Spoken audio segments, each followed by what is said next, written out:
Welcome to our latest series of the Harbour Voices podcast. For this series, we're shining a light on Aberdeen's Festival of the Sea and the community programme Open Road has created as part of the wider festival offering. In this series, we're taking a deep dive into the rich maritime history and heritage of Fitty and Torry, Aberdeen's two harbourside communities, and exploring what the sea means to them. It's being created ahead of the tall ships arriving into Aberdeen in 2025 and the Festival of the Sea that will accompany it. Both are a celebration of Aberdeen's histories and stories of the city's harbour area and the creative journeys that have made this festival an unforgettable voyage. Hello and welcome to our latest episode of the Harbour Voices Festival of the Sea podcast. And today we're joined by Willie, who is a skipper on the Reaper. Hi Willie, would you like to just tell me a little bit about what the Reaper is? The Reaper is a herring drifter. She was built in 1903 solely to catch herring. Fished round the country wherever the shoals of herring were, she followed them. And as she is now, she's a floating museum that we take around the country to let everybody see her and appreciate what life was like all these years ago and how hard life was for survive, make a living sort of thing. Yeah, I love that. So this is like a floating museum, as you said. I know that from some of our conversations we've had before, you work with lots of young children that come on and actually can experience what life might have been like, although in a much safer environment. Yeah, and you were telling me that you've actually got like a long history of the sea in your family. Do you want to tell us a little bit about that? Yes, well, I actually started to see myself 16-year-old. My father was a fisherman, his father was a fisherman. A good lot of my granddad's time was catching herring, and not as old as boats as this, but still that was a good lot of their life. And it's just been like passed down the generations as far as the fishing's concerned, right from when we were younger, we're catching crabs and lobsters in little boats. My father learnt me the tides and the weather, where you can and can't go. And it's just been a progression from there, from throughout the years, from like the littler boats and then getting onto the bigger boats, and now I'm actually following in his footsteps on here. Yeah. He was a skipper on here as well for a few years. Yeah, so skipper, in case people don't know, is like the captain of the ship, isn't it? Yeah. So is this your first year that you've actually gone to being the skipper of the Reaper? Yes, this is my first year. This is actually my second time of being skipper. I've been on the deck plenty. My first time on board this was in 1988. Wow. And we were going round from Stroud. I sailed up to Fraserburgh under sail. Had a really good passage, but she was going to the Glasgow Garden Festival at that time, where she spent a few months around there. And then because I was still working, I had to go home to go to the sea. Ah. So after she had finished her time in the Garden Festival, I was one of the ones that went from Glasgow down in round Camelton, round the Mullican up the Korbach at the canal, where I then had to leave because I was going to the sea. I got picked up from there, went home, put one bag down, picked another bag up, and away I went to the sea. Going between the centuries then, from 123 years before to now. Nowadays, yeah. And that was who I spent a good lot of my earlier years on here, was working it between my work and whatever was going with the Reaper. Yeah. And why? And how did the Reaper all come about? You know, how did it sort of become, let's restore this? And I remember you was telling me, was it your mother's uncle that actually, with his wisdom and knowledge of how to make these boats, really helped inform this refurbishment? Yeah, he actually owned a vessel shape very similar to this, and it was his knowledge, because he was like one of the last remaining people in them days that had the knowledge of where everything went on them. All the rigging, everything up on the deck. So his knowledge was very helpful to the Scottish Fisheries Museum to put this one how she is today, because when they got her, she wasn't a sailing drifter. She was actually had a wheelhouse and everything on her. The Scottish Fisheries Museum put her back to how she was originally when she was new. So, but it was his knowledge that they used for it. So, and that kind of knowledge isn't written down, is it? No, It's one of those things that gets like passed down through the generations. That's it. Yeah, that's what a good lot of this. Everything to do with the sea is. Yeah. My father, his father, my father, and then I've done the same with my son. Yeah. We've all been the same, learning them exactly the same how you were learned. Yeah, and what would you say, like, you know, some people will be like, well, why do we need to know about the past? Like, I wouldn't be one of those people, obviously, but, you know, you hear folks say, oh, well, it's olden days, who cares? What do you think's so special about, you know, having a working, travelling boat, I suppose, one that's not just docked and you go up and you see, but actually is, it's actually out in the sea? Well, it's like the likes of this, in general, the Reaper, when we're going around, because it's good to take it around and let everybody see, because like so there now we've had like a load of people aboard, like letting school children see life, how it had been.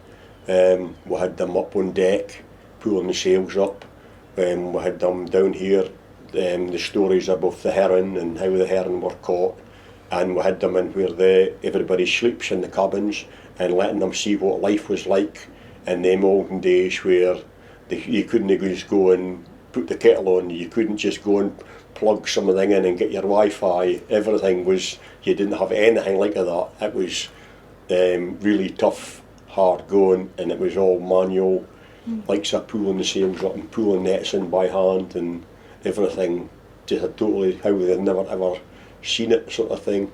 It must have been. It was hard. Like we've done in our other podcasts, we've spoken to people that have got histories of, you know, maritime and being out at sea, and it sounds like a really hard living to make. You know, men would go off and you wouldn't know if they'd be coming back. Just one aspect of it, let alone, you know, women that were kind of mum and dad, like taking care of everything while their menfolk were out at sea. How do you feel like when you look back to your father's life, and you've had your own experience working in the fishing? You know, we've got all our luxuries now, like we've got Wi-Fi, you've got a kettle on board, you've got loads of things that you wouldn't have had back when your father was out fishing or your grandfather was out fishing. And do you think there is something that we've lost in that not, you know, there's something we've lost as a culture or as a society or anything? Yeah, I suppose there was, because it's like everything else with them. It was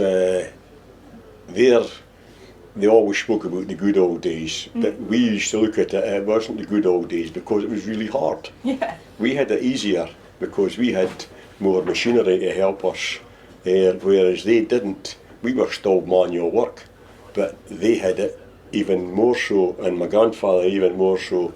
But it was still, there's the changes along the way for even electronics, and helped you for catching stuff. As time got on, things got a lot easier that way, whereas the likes of my father didn't understand the electronics that we were getting brought up with to help you catch stuff. So it did change better for us as well, but they still, they like I say, they said the good old days, but they weren't. They were hard, good old days, I suppose. But I mean, it couldn't have been that bad because he was 98 when he died, so he did okay for himself. Yeah. A hardened man. Yeah. And what would you say, what's been some of your memories having been out on the Reaper? What's been like a really good memory you've had? And what would you say has maybe been a bit of a, something could have gone a bit wrong there, but luckily it never? No, I've got lots of good memories on here. I really have. Been into a lot of different places, ranging from, we used to go down to Whitby, Scarborough. Even my son, when he was 8 years old, he was like, he took this boat into Whitby Harbour. We were all standing around him, but for an 8-year-old boy, what an experience to give you got a really good. These are all good things that I remember. North Shields, so I did a lot of things down there. They've got a festival they have every year down there, and I'll move to the Tyne Festival. But we used to go down there all the time, and just gone round.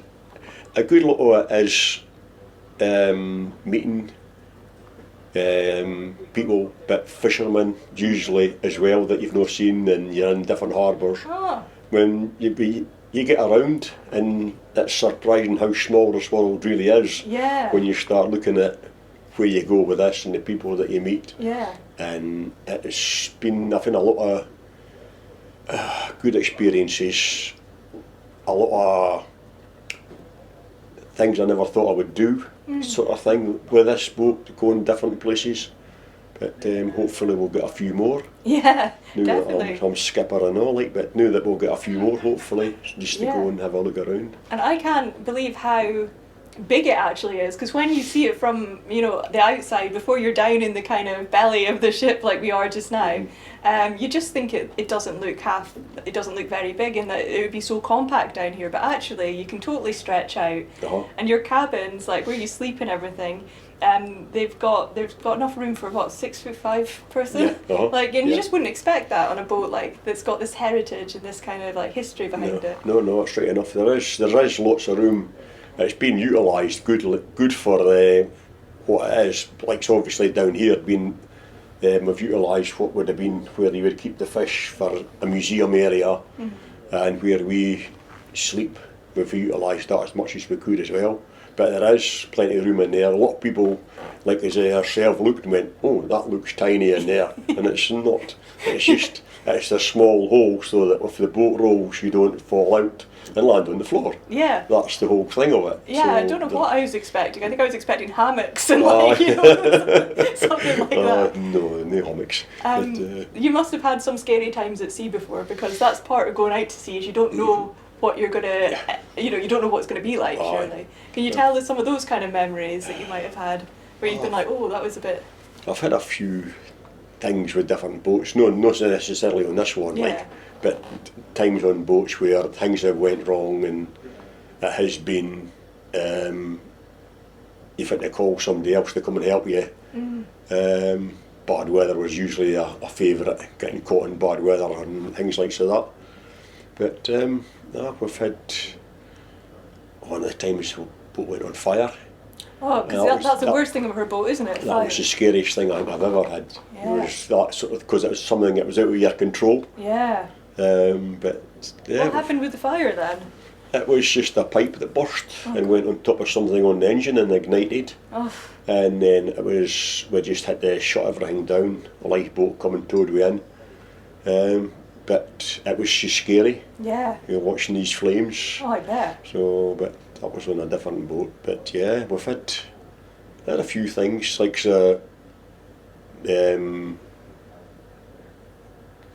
boat with full of water when the pumps wasn't working, and having to get pumps put aboard and things like that. It's just things that you just naturally go and do. Yeah. You trying hardest to try and save what you've got. And do you always hear your dad's voice in your head? Oh, he's never far away. He's never far away, my father, like that. But that's one thing I have got to be thankful for, and he's learnt me everything that I know for that. Well, for the very start, basically. But he's never far away.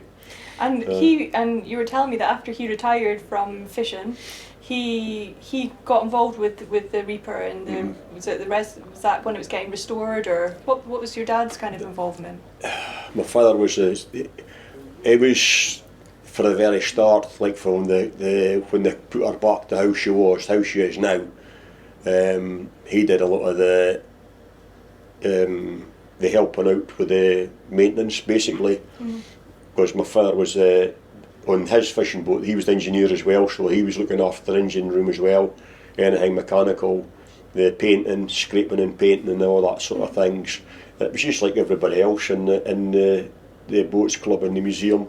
Everybody mucks in and helps everybody, and that's why she's in such a good state, because everybody helps everybody. But my father has been that for the start. That was why he got his MBA from Princess Anne for his services to the Scottish Fishes Museum, based on what they did on here. Wow. So that was a good achievement for him. It must be like you've got the knowledge of having sailing this boat, but obviously sailing others. And what's it like when you are sailing a boat like this compared to a more modern one? I prefer this one. Why is that? I prefer this one. It's just, you're just out there standing on the deck in the elements. You're just standing outside, and it's just a different feeling altogether on this boat. Where I work, it's a more modern boat with 2 engines, and it's good fun. It's a job and everything else, but there's just something different about being on here. It's just a totally different feeling. And do you ever see just like the sparkling sky, like with the stars and everything, just you against that kind of big open world? I got a really good photograph when we came back from Portsoy. There was 2 of us on deck, and the sun was just rising, and I got a good photograph of the guy standing steering the boat with the sun coming up in the background. Wow. It was an absolute beauty. It was a beautiful morning, flat calm. You couldn't have asked for better conditions. But yeah, these are all the things that you enjoy about this boat. And we had the freedom when we came back from Portsoy. We did a slight detour, and we went out round the Bell Rock of Arbroath there, and then we went round to May Island. Oh wow! We just had a wee bit of sailing. It was a beautiful day, but you're outside, you're standing on the deck, you're enjoying everything that's round about you. Yeah. And then we went into Stroud after that. Yeah. And does it take a lot longer to get to destinations, I suppose, because it's an older, obviously very old boat, so... And you have to be that little bit more careful because she is the older boat.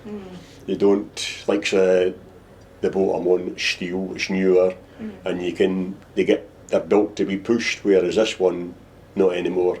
She's an older boat, you have to nurse them along and keep them within their, say limits, but to an extent, can you treat them better? Yeah. Although when we went to Fraserburgh the last time, true to form, going round Rattray Head at Fraserburgh there, the weather turned, and there wasn't so big. The old girl took it in her stride. So, but it wasn't a nice day. There was water on the deck. You were getting spray in your face. But that's all part and parcel of it. You got to take the good with the not so good. Yeah. It wasn't nothing that the boat couldn't handle, or we couldn't handle. Yeah. But it's all part of the boat, and it's all the things I like about being on this boat. Yeah. And tell us a little bit about like how many people actually it's voluntary, isn't it? So how many people we have today with us on the ship? There's 10 of us aboard just now. Yeah. There's generally, if we can go anywhere, we try and get 10 people if you can. Generally, you always manage to get 10 people, but that's just for there's the 2 women and the 8 of us, the 8 men forward in the cabins up there. But it's just we try to get for the seaside of things, because when you're travelling long distances, you like to try and get people that myself and Egg Anderson, another skipper, and Dave, the engineer, ex-fisherman, and there's other ex-fishermen you'll get for watching the boat. So everybody has a turn in their bed. Okay. So you make sure that you've always got somebody that's confident, or I'm saying this, I'm the youngest of the lot of them. They'll love me for saying that. But it's just getting somebody that you know that when you're in your bed they're capable of watching the boat, but you always have a minimum of 2. Okay. So there's always somebody else up there, because with her being the age that she is, there's not a lot of height for in case she fell over the side. Oh wow. So that's why we usually have the gangway on the deck anyway. Yeah. But you always have a minimum of 2 on watch, especially in the dark. Yeah. Just for so there's always somebody at the wheel, somebody else, and for making cups of tea. Yeah, I hadn't thought about this sort of shift pattern you must have to do. So what does that look like? Is it 9 till? No, you just do 2 hours each. Yeah. 2 hours, 2 of you up for 2 hours, or 3 of you up for 2 hours. Wow. But if you've got 3 of you, that's 2 hours on, 4 hours off. Oh wow. If there's 4 of you. So you don't get a good 8 hours sleep then? No, and you never get a good 8 hours sleep on here. No, I've been up since 4:30 this morning. Wow, you're so perky. Don't think I would be. And it must be quite, I'm just thinking if I were to do it, I've got no experience at all, but I can imagine it would be quite scary actually when it's dark outside and you're just steering this ship, this old ship. Is it not a bit eerie, or do you like that side of it? It's all part of it. Your biggest problem when it's dark is lobster pots, the flags that floats on top of the surface for the mark of lobster pots, for getting them in their propellers when you're in the dark. That's your biggest issue. Apart from that, it's just another day in the office. Yeah. Wow. But no, it's darky. But aye. And what would you say to anyone, because there's a lot of things that you're doing for Festival of the Sea, so you're going to be here, you've docked today, haven't you? Is that the right language? Docked, is that what we use? I would do, yeah. That's near enough, right? Okay, right, you've come today, and you're going to be here Friday, Saturday, and Sunday. And Sunday as well? Yeah. And what are you planning on doing then? I know you're just docked here, but what's the kind of idea behind 3 days in Aberdeen? It's today we had school children aboard, giving them a look around, and then we've got a few other guests coming aboard throughout the weekend, but the boat is actually open to the public when there's not likes of guests aboard, so and that's what it'll be at the weekend. It'll just be like getting people down, and because like everything else, we're all volunteers and everything's donations, and it's just trying to get some money hauled together to maintain it. Yeah. And that's your biggest issue, is trying to get this money in to try and maintain it, because she takes a lot of upkeep. Yeah. And she's like 70 foot paint. Yeah. It's like never done paint, whether it's up there on the bottom, the black on the outside. She's just a constant. Yeah, but it's so important to have that sort of preservation, and the fact that she is out, working in the sense of not what she used to do, but helping young people and others to see what it was like.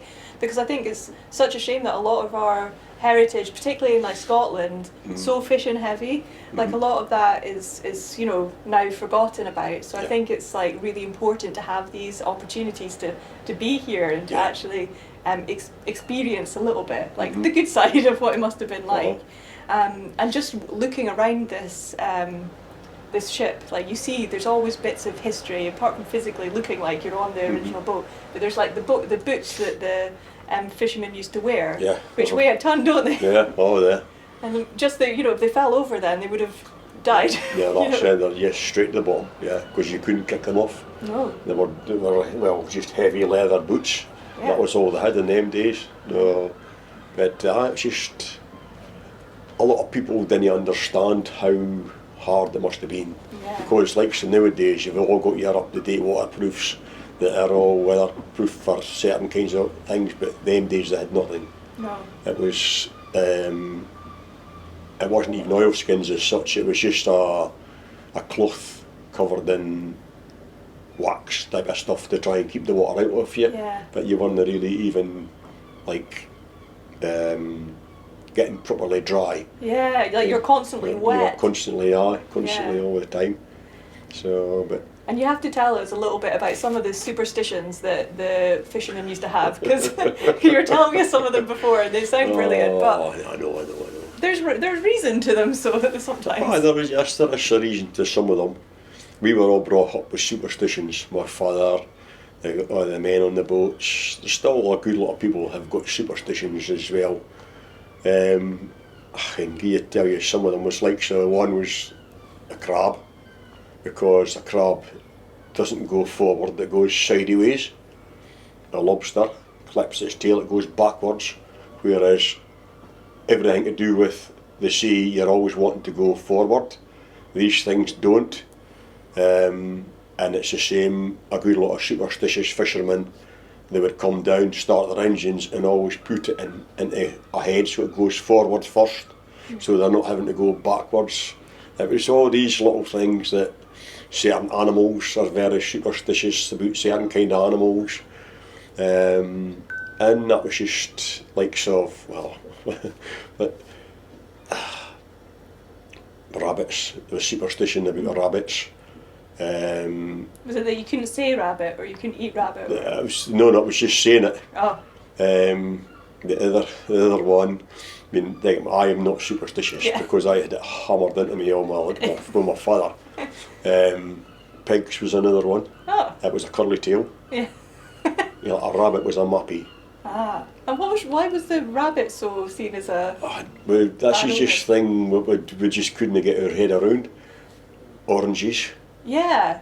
Oranges is another one that you never used to speak about or even have them on the boat. No. You couldn't. It was just, there were lots of things that we could never get our head around. That, No. I can honestly sit here. Monkeys. Monkeys.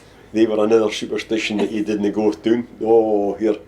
When my father heard me sitting speaking like this and now, he would have something to say. He'd be turning in his grave right now. Oh, what? Yes, he would certainly. But there was some good. There was a lot of them we always said they were stupid, but it's like they all had a reason behind them somewhere. Yeah. And the older generation used to stick by them. Yeah. And it was like, even to the extent when they weren't on the boat, they still carried out these superstitions. Oh. Like, so if you went into somebody's house and you went in the front door, you didn't go out the back door. You went back out the front door. Ah. You didn't take your luck through the house and take it out the back. Ah. You went in the front door, you went out the front door. Oh, wow. And this is all these things Yeah. that, because we never used to think of all these things, but lots of them was all the same. It was lots, and I could sit here for hours telling you about superstitions. I know. Some of it must have been just because there was so much uncertainty about going out to sea. Yeah. So they must have needed these things just to kind of reinforce that they're being protected in some way. Yeah. And the other one was like the member of the cloth and all that kind of thing. You didn't mention them either. No. Because although a good lot of fishermen were religious, they always went to church on a Sunday, but they wouldn't speak about ministers, nuns, anything like that. But a good lot of them always went to the church. They would never work on a Sunday. Yeah. The Sunday was a Sabbath, and it was a day of rest, and it was all this. Yeah. But you didn't speak about them. No. But they would still go and sit in a church on a Sunday. Yeah. No, and then this is the things that we struggle to get our head around as a younger generation, like, why is that then? Yeah. But yeah, a good lot of them. They would never sail on a Sunday, but come midnight, Sunday night, it was flat out. It was all the boats, all the ropes was getting thrown off, and the wee horns would come out, boom, it's not Sunday anymore, let's go, go. And that's what it was. All the harbours were the same. You see all these guys, midnight, boom. They would never go out, because a good lot of the harbours were tidal, so you had to go out with the tide. A good lot of the times you were trying to do your fishing, your best haul, or a good haul in the day, was always the dark, bringing in the daylight in the morning. Okay. So if it was a tidal harbour, we would catch the tide out at night to make sure you were there. But if you were like a Sunday church going kind of guy and the tide was wrong, they wouldn't sail before midnight, so they would miss that haul. And this is the hang of the things that we could never see, that you were there to make money. Yeah. So this is what you were going for, was to go and get. But they wouldn't. They wouldn't date. They would not go out before midnight. Wow. That was who they were. It was. You just wondered what their way of thinking was at times. But when they were there, it was go non-stop. Yeah. Till whenever they had enough fish to come in, or prawns to come into land. Yeah. And keep going till Saturday. Yeah. So they never worked on a Sunday. Yeah. No. Wow. No. Even I've seen guys that wouldn't work on a Sunday, working with men that did, but they would just not turn up on Saturday night to go. But they would be there again on Monday morning. Oh. They just would not work on a Sunday. Yeah. That's just how some of them were really strong about all that kind of thing. And there must have been a real sense of camaraderie between the fishermen as well. Like if they're leaving on the Sunday at midnight, whatever. Like they've got you on a ship. You've only got your fellow man to protect and to look after you, as well as being out in the big ocean. So there must have been friendships. Did you find that, like, being on those boats, there was like a strong sense of friendship and support, or was there a bit of a division between the old school and the new school? Or the fishermen were always the same. They would never tell you what they were catching. It was always a kept secret that you never said anything. And when you went into land your catch, you were like told not to tell anybody. This was before the days of mobile phones when everybody knew what everybody was getting. It was just a radio. You would go and land your stuff, come back out, and you spoke to nobody. This was always a thing that the fishermen was always kept close to their chest, and never ever used to tell anybody. But it was, who can you say? It wasn't that they weren't friends with anybody at the sea, but you just didn't tell them what you were catching. You would still speak to them on the radio and everything else, but nobody would ever tell them what they were catching. That was just how they were, because if you told somebody and somebody else heard it, they would all come in, and then there's less for you. Well, I get that logic. That's the logic, but that's how fishermen always were. Never told anybody. No, but they're still good friends, and when they got to the end of the week, you would all standing on the pier speaking to one another.